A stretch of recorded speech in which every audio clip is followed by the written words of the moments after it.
to 1066, England was ruled under Anglo-Saxon rule, a rather wealthy country with about 2 million inhabitants. From 1042 to 1066, England was ruled by Edward the Confessor, whose rule was supported by the Witan, which is a council of advisors.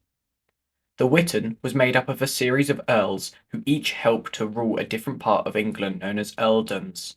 The most powerful earldom at the time was Wessex. The king owned the earls as well as housecarls who were trained soldiers and could be called upon by the king to fight for him.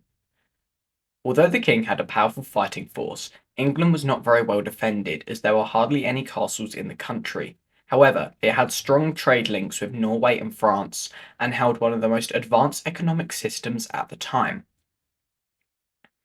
In January 1066, Edward the Confessor died, leaving behind no heir, yet there were 4 disputed claimants to the throne of England.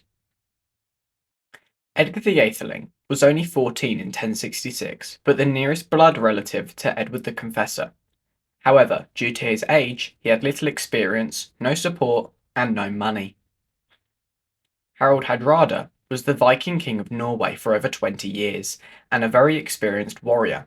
He believed Edward the Confessor had stolen the throne from his father Magnus in 1042. He was related to Canute, the English king in 1013. Hardrada had support from the Danish and Tostig Godwinson, brother of the Earl of Wessex. William of Normandy was the Duke of Normandy and distant cousin of Edward the Confessor. He was seen as the most powerful man in Western Europe at the time and had strong trade links with England and in particular Wessex.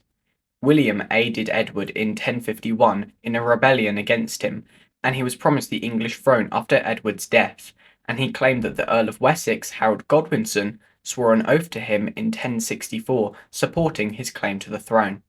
Harold Godwinson was the Earl of Wessex and the most powerful man under the king in 1066. He and his brother Tostig led a series of military campaigns in Wales to end the violence on the border. Godwinson was supported by the English Church and the Witan, as well as other English earls of whom he had strong trade links with.